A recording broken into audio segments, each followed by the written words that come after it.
10절에서 14절 말씀입니다. 히브리서 10장 10절에서 14절 말씀, 신약 성경 363페이지입니다.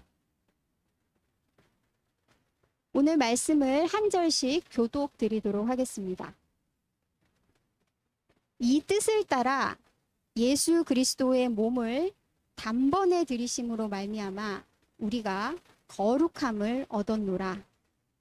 세상마다 매일 서서 섬기며 자주 같은 제사를 드리되 이 제사는 언제나 죄를 없게 하지 못하거니와 오직 그리스도는 죄를 위하여 한 영원한 제사를 드리시고 하나님 우편에 앉으사 자기 원수들을 자기 발등상이 되게 하실 때까지 기다리시나니. 다 같이 14절 말씀 함께 봉독 드리겠습니다. 그가 거룩하게 된 자들을 한 번의 제사로 영원히 온전하게 하셨느니라. 아멘. 오늘 말씀 히브리서 10장 10절에서 14절 온전하게 하는 제사라는 제목으로 오늘 말씀을 증거하려고 합니다.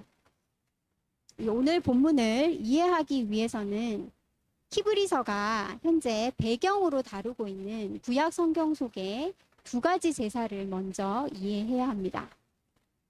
첫 번째 히브리서가 다루고 있는 구약 성경의 제사는 대속죄제일 제사입니다. 대속죄제 제사. 1년에 딱 한 번 대속죄일에 대제사장이 짐승의 피를 들고 하나님의 임재가 있는 가장 거룩한 지성소에 들어갑니다. 1년 동안 그 누구도 대제사장도 그곳에 들어가지 못하는데요. 딱 1년에 한 번 대속죄제일에 대제사장이 짐승의 피를 들고 지성소에 들어가 그 지성소 하나님이 앉으시는 보좌인 시은좌 위에 그 짐승의 피를 뿌립니다. 그래서 백성의 죄를 대신 속하십니다. 이 제사가 대속죄일 제사입니다.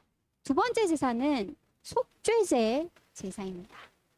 속죄제 제사는 사람의 몸에 부정함이 입혀졌을 때, 성경의 구약 성경을 보시면 사람의 몸에 부정함이 입혀지는 몇 가지 일들이 있습니다. 예를 들면 시체를 만지거나 몸에 유출이 있거나 나병이라는 병에서 고침을 받게 되었을 때 몸에 부정함이 입혀져 있습니다. 더러움이 묻어져 있는 이 몸에 짐승의 피를 그 사람의 몸에 뿌려서 그 사람의 몸을 정결하게 하는 그 부정함을 씻어내는 제사가 속죄제 제사입니다. 이 두 가지 제사를 기억하고 계셔야 오늘 본문을 잘 이해할 수가 있습니다. 첫 번째는 짐승의 피가 하나님의 보좌가 있는 가장 거룩한 지성소에 들여져서 백성의 죄를 대신 속하는, 백성의 죄를 속죄하는 제사, 대속죄제일 제사. 두 번째 제사는 짐승의 피가 사람에게 뿌려져서 사람에게 묻은 이 부정함이 씻어지는 속죄제 제사. 그런데 오늘 히브리서 저자가 뭐라고 얘기하냐면 예수님이 드리신 제사는 이 두 가지 제사를 단번에 드리신 제사이다라고 말하고 있습니다. 예수님이 십자가에 죽으시고 부활하셔서 하늘의 성소, 이 땅에 있는 성소는 하늘의 성소의 그림자일 뿐이고 진짜 하나님의 성소, 진짜 하나님의 보좌가 있는 지성소에 예수님께서 부활하셔서 올라가셨습니다. 그곳에 하나님의 보좌 우편에 올라가 앉으신 것은 이 두 가지 제사를 단번에 드리신 것이다 라고 말하고 있는 겁니다. 이러한 배경 속에서 오늘 예수님의 피로 드려진 제사로 우리의 죄를 어떻게 해결해 주셨는지를 히브리서 저자가 오늘 본문에서 뭐라고 얘기하고 있는지 한번 보도록 하겠습니다. 예수님의 제사가 우리의 죄를 해결한 것을 두 단계로 얘기하고 있습니다.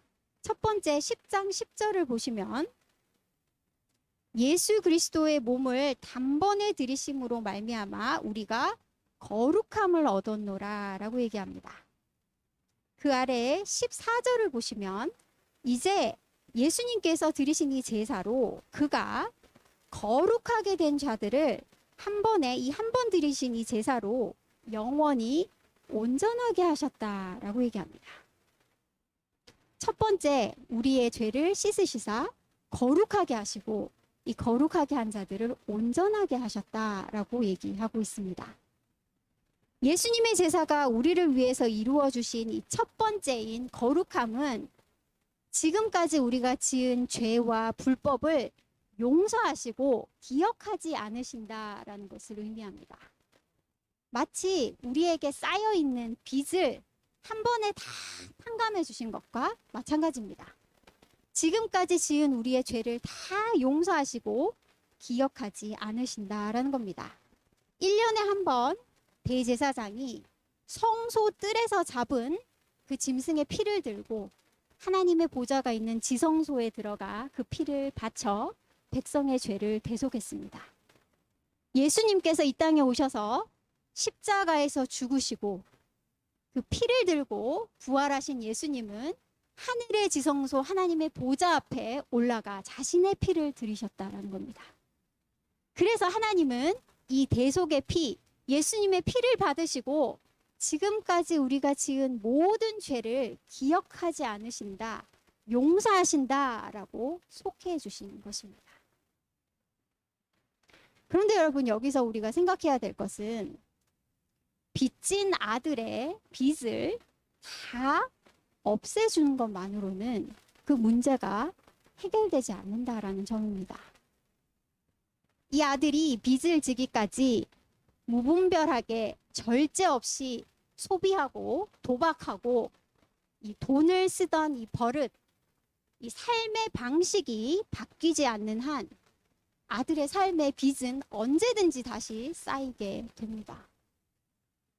우리의 죄를 해결해야 되는 하나님 아버지도 똑같은 고민에 쌓여 계십니다. 오늘 본문은 예수님이 단번에 드리신 이 제사가 우리의 쌓인 죄를 다 해결해 주신 것뿐 아니라 이 예수님의 제사가, 이 제사의 피가 또한 우리 마음에 뿌려져서 우리를 온전케 하시는 속죄제 제사가 되신다라고 말하고 있습니다. 이 두 번째 단계, 우리를 온전하게 하신다라는 것은 히브리서 본문을 읽어보시면 다른 표현으로 우리의 양심을 깨끗하게 하신다. 우리의 악한 양심이 씻음을 받고 온전해진다라고 표현하고 있습니다. 우리의 양심이 무언가로 더러워졌다라는 겁니다. 아까 설교 서두에 설명드린 것처럼 이 속죄제 제사는 구약 속에서 사람이 무엇인가로 더러움, 부정함을 입게 되었을 때 드려지는 제사입니다. 시체를 만진 경우 그 만진 사람이 만진 사람의 몸에 이 더러움, 부정함이 입혀집니다. 그래서 이 더러움은 짐승의 피를 뿌려 씻어내어야 했습니다. 왜냐하면 이 묻어진 부정함, 더러움 때문에 하나님 앞에 나아가지 못했기 때문입니다.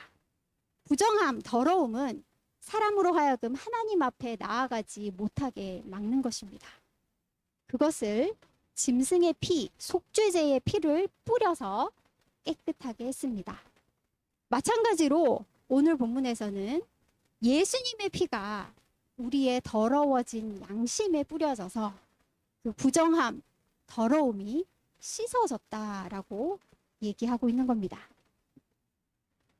그렇다면 이것이 무슨 의미인지를 알기 위해서 우리의 양심을 더럽히는 이 부정함, 하나님 앞에 나아가지 못하게 하는 우리 마음의 이 더러움, 이 부정함은 어떻게 생겨나게 된 것인지 먼저 살펴보아야 할 것 같습니다. 히브리서 3장 12절에서 13절 말씀을 함께 보도록 하겠습니다. 히브리서 3장 12절에서 13절 말씀입니다. 제가 읽도록 하겠습니다. 형제들아, 너희는 삼가 혹 너희 중에 누가 믿지 아니하는 악한 마음을 품고 살아계신 하나님에게서 떨어질까 조심할 것이요. 오직 오늘이라 일컫는 동안에 매일 피차 권면하여 너희 중에 누구든지 죄의 유혹으로 완고하게 되지 않도록 하라. 오늘 말씀에 따르면 이 살아계신 하나님으로부터 떨어지게 만드는 것, 더럽고 악한 양심은 무엇이다 라고 얘기하고 있냐면 죄의 유혹으로 인해서 완고하여진 마음이다 라고 얘기합니다. 죄의 유혹을 받아 우리의 마음이 완고하여져서 그것 때문에 하나님에게서부터 떨어지게 된다라고 얘기하고 있는 겁니다. 여기서 얘기하고 있는 죄의 유혹이라는 이 유혹이라는 단어는 성경 속에 몇 군데 등장합니다. 마태복음, 에베소서, 베드로후서 성경 속에 등장하는데 이 단어는 세상의 부요, 세상의 재물, 세상의 것이 주는 유혹을 말합니다. 이 세상의 부요와 세상의 재물과 세상의 것이 유혹하여서 우리의 마음을 더러워지고 악하여지게 만들고 하나님에게서 떨어지게 만든다라는 것입니다. 조금 더 구체적으로 살펴보도록 하겠습니다.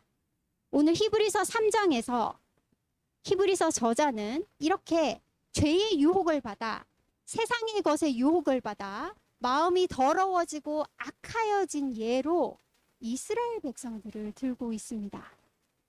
특별히 히브리서 저자는 무리바 사건을 이야기하고 있습니다. 무리바 사건은 어떤 사건입니까? 광야에서 물이 없어서 목이 마른 이스라엘 백성들이 하나님이 자신들을 이 광야에서 목말라 죽게 하려고 애굽에서 이끌어내셨다라고 얘기하면서 애굽으로 되돌아가자라고 반역하는 사건이 바로 무리바 사건입니다. 사방을 둘러봐도 메마른 광야입니다. 그런데 마실 물이 똑 떨어졌습니다. 이렇게 너무나 두려운 상황 속에서 이스라엘 백성들은 하나님은 지금 우리를 젖과 꿀이 흐르는 땅으로 이끌어가고 계시는 중이다라는 이 하나님의 약속을 믿을 수가 없었습니다. 얼마 전까지 이 무리바가 일어난 장소까지 애굽에서 그다지 멀지 않습니다. 얼마 전까지 벌컥벌컥 마실 물이 있었던 그 물이 넘쳤던 애굽으로 돌아가는 길은 그다지 멀지도 않고 지금 상황에서 가장 합리적인 선택인 것처럼 보여집니다. 이스라엘 백성들은 물이 없어 목이 마른 이 상황에서 물의 유혹, 세상의 것의 유혹, 이 죄의 유혹에 빠져서 하나님의 약속은 던져버리고 애굽으로 되돌아서 갑니다.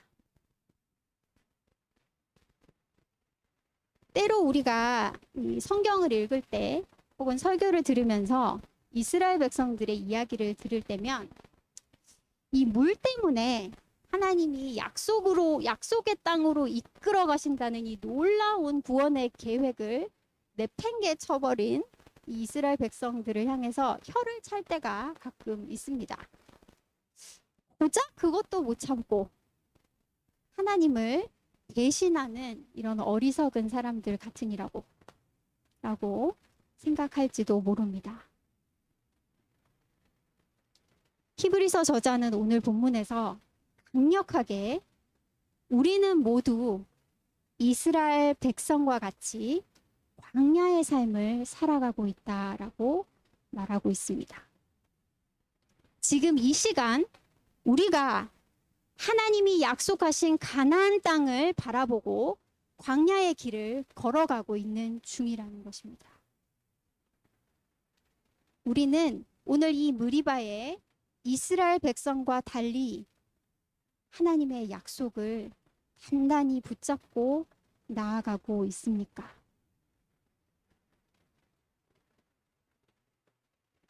광야의 삶에서 만나게 되는 이러한 죄의 유혹, 세상의 것의 유혹을 히브리서의 저자는 죽음의 두려움이라는 표현으로 묘사하고 있습니다. 2장 15절 말씀입니다. 제가 한번 읽어보도록 하겠습니다. 2장 15절 말씀입니다. 또 죽기를 무서워함으로 한평생 매여 종노릇하는 모든 자들을 놓아주려 하심이니. 광야에서는 자주 죽음의 상황을 맞이하게 됩니다. 오랫동안 고기를 먹지 못하게 될 수도 있습니다. 물이 없어서 목이 마르게 되고, 또 때로는 무시무시한 칼을 든 아말렉 군대와 맞닥뜨리기도 합니다. 죽음과 같은 상황, 내가 당장 죽을지도 모르는 그런 순간을 매 순간 만나는 그곳이 광야라는 곳입니다. 광야는 원래 그런 곳입니다. 그런데 우리는 죽기를 두려워합니다. 실패하는 것을 두려워합니다. 가난해지는 것을 두려워합니다. 외로워지는 것을 두려워합니다.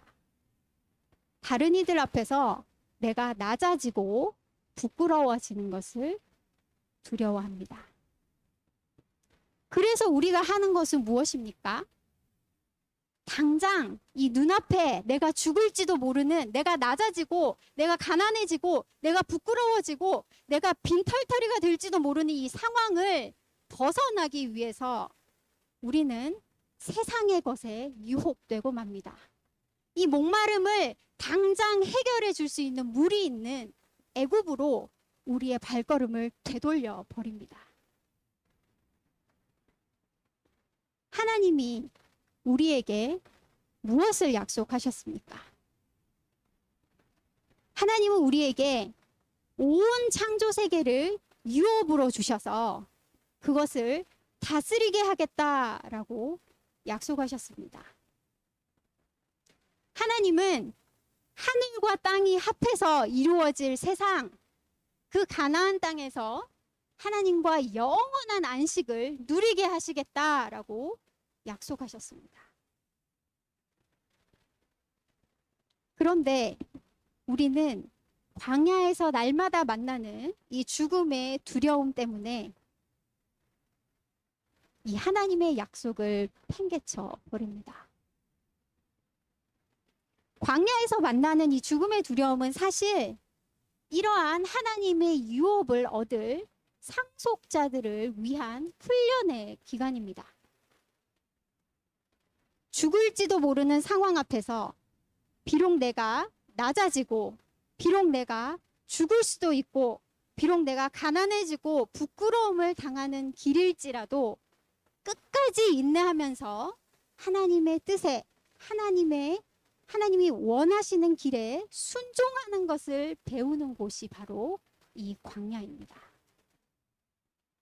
그것이 현재 우리의 삶입니다. 그런데 우리는 이 광야의 삶에서 날마다 닥치는 어려움을 인내하고 하나님의 순종을 배워가기는커녕 죽기를 두려워하여 그것을 피하도록 하는 세상의 유혹, 죄의 유혹에 빠지고 맙니다. 내 목마름을 당장 해결해 줄 수 있을 애굽으로 돌아가고자 발걸음을 돌려버립니다. 하나님의 약속, 하나님의 계획은 팽개쳐버리고 내 목마름을 해결해 줄 수 있는 애굽으로 뛰어가게 됩니다.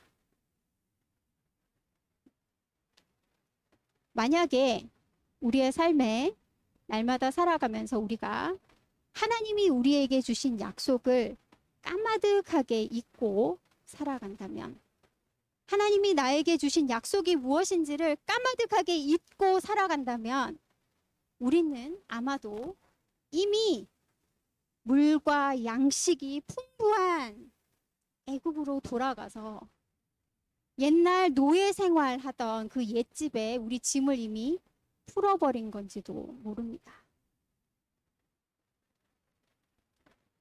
무리바의 백성들과 우리는 크게 다를 바가 없습니다. 하나님의 약속은 까맣게 잊고 죽기를 무서워함으로 한평생 매여 불순종하는 마귀의 노예가 되어서 살아가고 있습니다.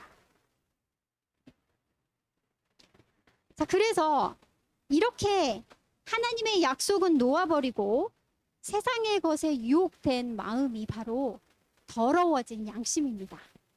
악해진 양심입니다. 자, 이 마음을 하나님 아버지는 어떻게 깨끗하게 하시고 우리를 온전하게 하신다라고 오늘 말씀은 이야기하고 있습니까? 바로 하나님의 보좌 앞에 드려진 예수님의 그 피가 우리의 더러워진 양심에 뿌려져서 깨끗하게 만드신다라고 이야기합니다. 의심할 여지가 없겠죠. 그죠? 내 피도 아니고, 한국 대통령 피도 아니고, 미국 대통령 피도 아니고, 예수님의 피인데 그 피가 뿌려진다면 순식간에 엄청난 변화를 가져오지 않겠습니까? 근데 정말 오늘 본문이 그 얘기를 하고 있는 것입니까? 예수님의 피가 우리의 양심을 씻고 온전하게 한다라는 것을 얘기하면서 히브리서는 정말 그런 순식간에 일어나는 눈 깜빡할 순간에 내 악한 마음이 선한 마음으로 변화되어지는 그 하나님의 초능력을 이야기하고 있는 것입니까? 예수님의 피가 이 더러워진 우리 양심에 뿌려져 우리를 깨끗하게 하고 온전하게 하신다라는 것이 무슨 뜻인지 우리가 한번 살펴보려고 합니다. 그것을 위해서 우리가 예수님이 자신의 피를 들고 하나님의 보좌 앞에 나아가서 드린 이 제사가 어떻게 드려진 것인지를 생각해 보아야 합니다. 히브리서 저자는 예수님을 우리의 형제다라고 부르고 있습니다. 예수님은 우리와 똑같이 상처받고 베이고 고통받고 죽을 수 있는 혈과 육을 입고 이 땅에 오셨습니다. 먼지가 풀풀 날리는 이 광야의 삶에 예수님이 직접 오셨습니다. 에이, 그건 예수님이니까 가능하지. 우리는 안 돼, 못해 라고 이야기할 수 없습니다. 예수님은 우리가 날마다 만나는 그 죽음의 상황, 죽을지도 모른다라는 그 두려움을 똑같이 직면하셨습니다. 예수님은 죽기를 두려워해서 통곡과 눈물로 기도하셨습니다. 예수님은 이러한 죽음의 두려움을 만나셨을 때에 이스라엘 백성처럼 자기를 높이고 자기를 살리고 이 죽음을 피하고자 세상의 것에 미혹돼서 애굽으로 돌아가 버리지 않으셨습니다. 예수님의 눈은 하나님이 약속하신 그 영원한 생명에 고정되어 있었습니다. 하나님의 약속을 붙들고 하나님의 뜻에 순종하는 것이 나의 죽음일지라도 끝까지 그 순종을 배우셨습니다.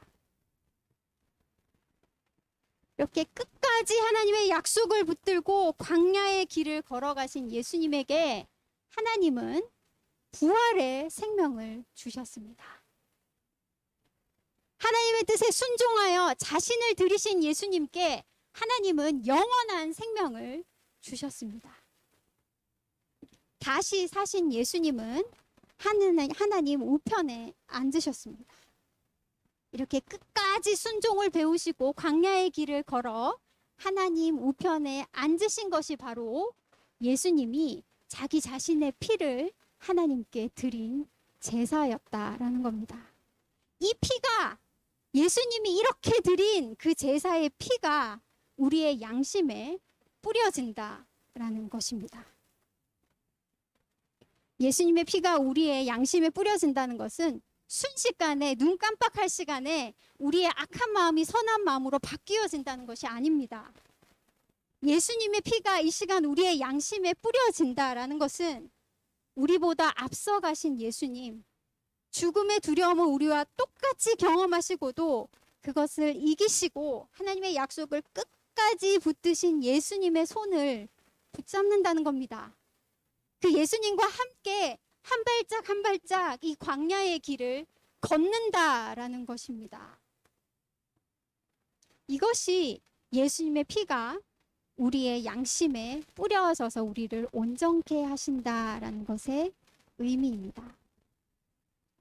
예수님이 끝까지 하나님의 약속을 붙들고 자기 자신을 죽기까지 내어드린 것을 바라볼 때에 예수님이 드리신 이 제사가, 이 예수님의 피가 하나님의 약속을 잊고 애굽으로 돌아가려는 우리 마음, 우리 양심을 일깨우고 그 예수님이 가신 길을 우리도 따라가게 합니다. 우리도 예수님의 손을 잡고 울면서 그 광야의 길을 같이 걸어가도록 합니다. 오늘 본문인 히브리서 10장 14절의 말씀을 다시 한번 보겠습니다. 거기에 중요한 개념이 하나 등장합니다. 10장 14절 제가 읽어보겠습니다. 그가 거룩하게 된 자들을 한 번의 제사로 영원히 온전하게 하셨다라고 얘기합니다. 여기에 쓰인 영원히라는 얘기는 영원히라는 뜻보다 더 정확하게 번역을 하자면 계속해서 끊임없이로 번역하는 것이 더 정확합니다. 예수님의 피가 한 번 우리의 마음에 뿌려지면 기적적으로 초자연적으로 선한 마음으로 순식간에 바뀌어지는 것이 아니라는 겁니다. 하나님은 우리의 마음을 강제로 순식간에 바꾸시지 않으십니다. 왜냐하면 우리를 로봇이 아닌 하나님의 아들로 창조하셨기 때문입니다. 고장난 로봇은 그 고장난 프로그램 칩을 빼버리고 고장나지 않은 제대로 된 프로그램 칩을 꽂아 넣기만 하면, 바꾸어 끼워 넣기만 하면 당장 단번에 고쳐집니다. 그런데 아버지 하나님은 우리의 마음을 그렇게 고치시지 않으십니다. 아버지 하나님은 우리에게 그 맏아들을 보내셔서 광야를 살아가는 방법을 직접 보여주셨습니다. 그 길을 눈물로, 통곡으로 울면서 끝까지 걸어가는 그 맏아들의 모습을 보여주시고 우리로 하여금 손짓하며 따라오라고 부르십니다. 우리는 스스로 하나님의 약속을 신뢰하고 붙들기로 결정하고 예수님을 따라서 이 길고 긴 인내의 여정을 걸어가야 합니다.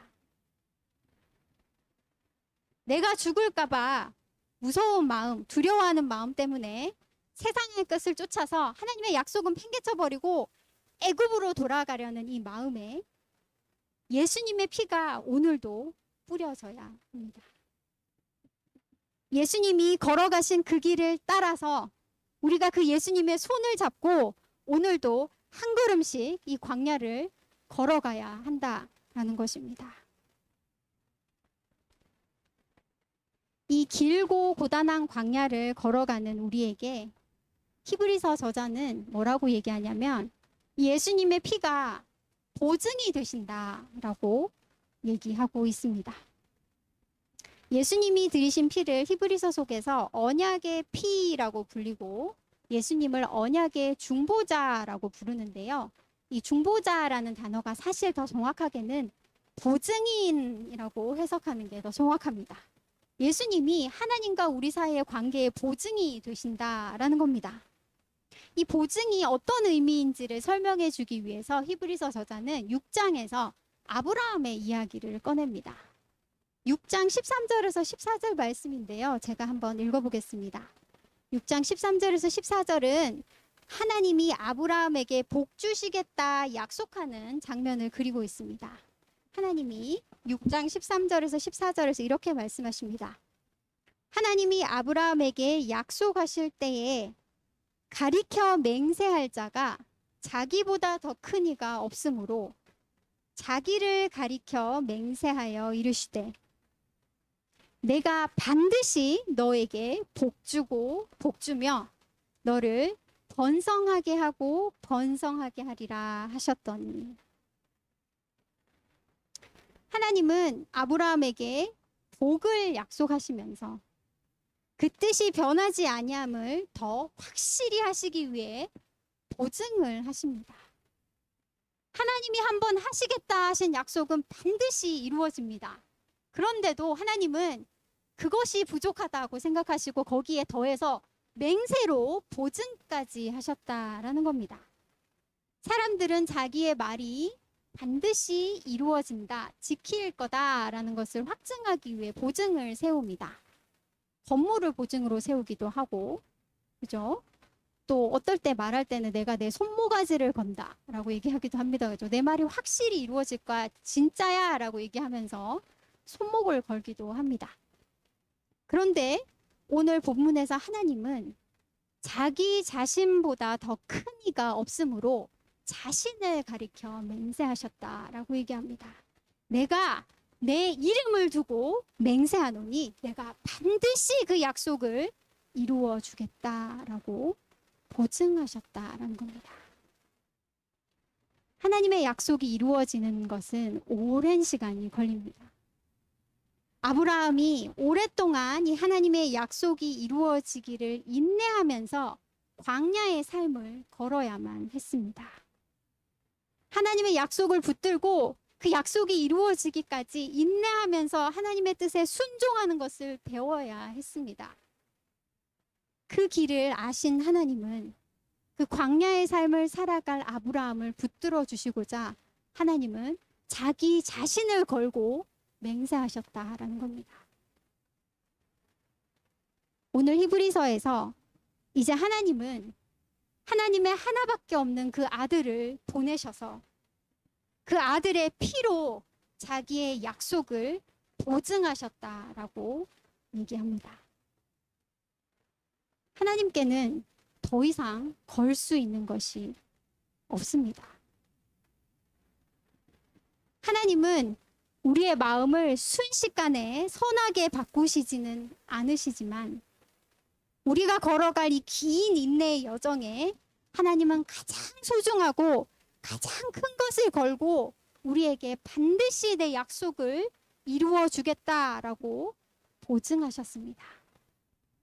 그러니까 하나님의 약속을 붙들고 오늘도 눈물로 이 광야의 길을 걸으며 내가 죽는 길일지라도 내가 가난하여지고 내가 부끄러워지고 내가 낮아지는 길일지라도 하나님의 순종을 배우는 자들에게 하나님은 그 길 끝에 하나님의 유업을 반드시 주시겠다.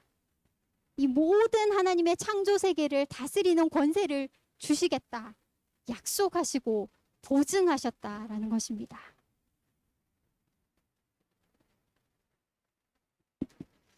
우리의 삶에 많은 어려움을 만나게 됩니다. 아직도 부족해서 채워야 될, 해결해야 될 많은 문제들이 있습니다. 우리는 기억해야 됩니다.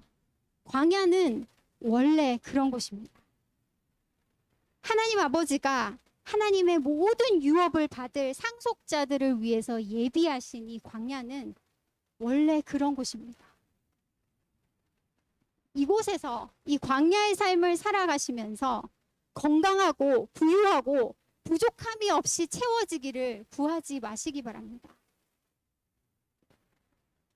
그것을 구하게 될 때에 우리의 마음은 세상의 유혹으로 미혹되어서 더럽고 악하여지게 됩니다. 하나님의 뜻을 저버리고 광야를 박차고 나와서 애굽으로 돌아가 버리게 됩니다.